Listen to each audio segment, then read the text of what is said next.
আপনি যদি বাংলার যুবশক্তি প্রকল্পের জন্য অনলাইন অথবা অফলাইন আবেদন করতে চান এবং আবেদন করে ৩,০০০ টাকা অথবা ২,০০০ টাকা পেতে চান, আপনাদের সবার জন্য এই ভিডিওটি খুবই গুরুত্বপূর্ণ।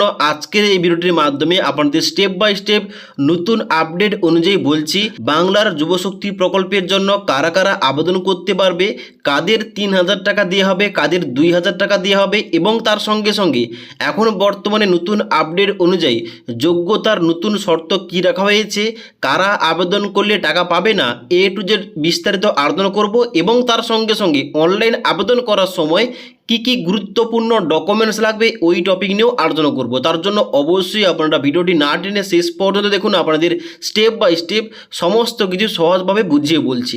সবার প্রথমে বলে দিই, নতুন আপডেট অনুযায়ী যুবশক্তি প্রকল্পের জন্য কারা কারা আবেদন করতে পারবে, কারা আবেদন করলে টাকা পাবে না এবং কাদের ৩,০০০ টাকা এবং কাদের ২,০০০ টাকা দেওয়া হবে, এই সম্বন্ধে রাজ্য বাজেটে সমস্ত কিছু পয়েন্ট উল্লেখ করা রয়েছে। ওইটা অনুযায়ী আপনাদের বলছি।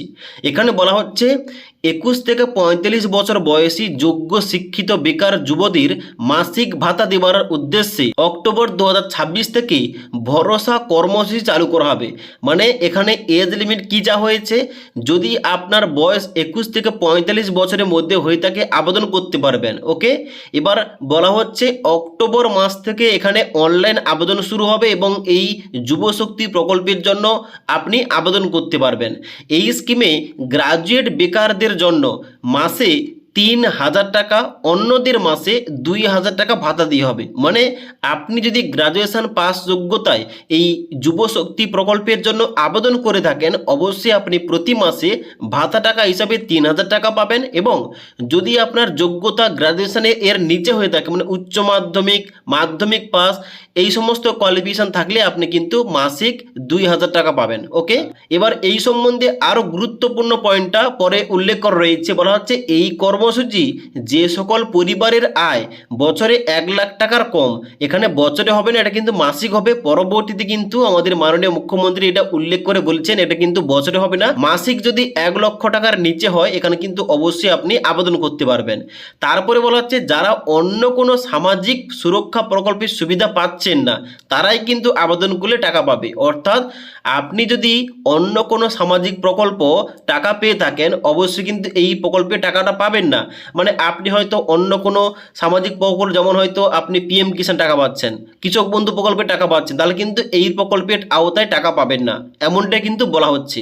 এবং এখানে বলা হচ্ছে সেই সব পরিবারের প্রার্থীর জন্য প্রযোজ্য হবে যাদের মাসিক ইনকাম ১,০০,০০০ টাকার কম এবং যারা সামাজিক অন্য কোনো প্রকল্পে টাকা পাচ্ছেন না, অবশ্যই তারা কিন্তু আবেদন করলে টাকা পাবে।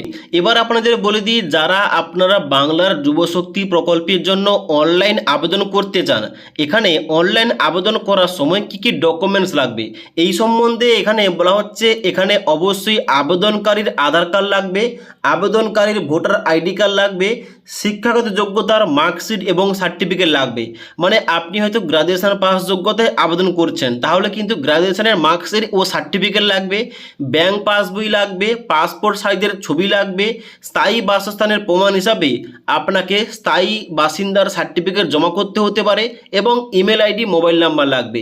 এই কয়েকটি গুরুত্বপূর্ণ ডকুমেন্টস অবশ্যই লাগবে অনলাইন আবেদন করার সময়। এবার অনেকেই আপনারা হয়তো ওয়েট করছেন যে ২২শে জুলাই থেকে যে এই যুবশক্তি প্রকল্পের জন্য অনলাইন আবেদন শুরু হওয়ার কথা, এখন কি শুরু হয়েছে? দেখুন, ২২শে জুলাই থেকে অনলাইন আবেদন শুরু হবে এমন কিন্তু কোথাও উল্লেখ করা ছিল না কিংবা কোথাও কিন্তু ঘোষণা করা হয়নি। তাই সেই অনুযায়ী দেখতে গেলে যুবশক্তি প্রকল্পের যে পোর্টাল, এখন কিন্তু বর্তমানে এই ওয়েবসাইটে কোনো কিছু বর্তমানে আপডেট নেই কিংবা এখানে কিন্তু অনলাইন আবেদন শুরু হয়নি। তবে অনলাইন আবেদন শুরু হওয়ার কথা কিন্তু রাজ্য বাজেটে বলা রয়েছে অক্টোবর মাস থেকে শুরু হবে। তো এখানে কোনো কিছু এই ওয়েবসাইটে আপডেট দেওয়া হলে, অনলাইন আবেদন শুরু হলে অবশ্যই আপনাদের ভিডিওর মাধ্যমে জানিয়ে দেবো। তার জন্য অবশ্যই আমাদের চ্যানেলটি সাবস্ক্রাইব করে পাশে থাকা বেল আইকন প্রেস করে অল নোটিফিকেশনটা অন করে রাখবেন। যখনই আমাদের চ্যানেলে কোন রকম ভিডিও পাবলিশ করা হবে, ভিডিওর নোটিফিকেশনগুলো আপনাদের কাছে সঙ্গে সঙ্গে পৌঁছে যাবে। ওকে।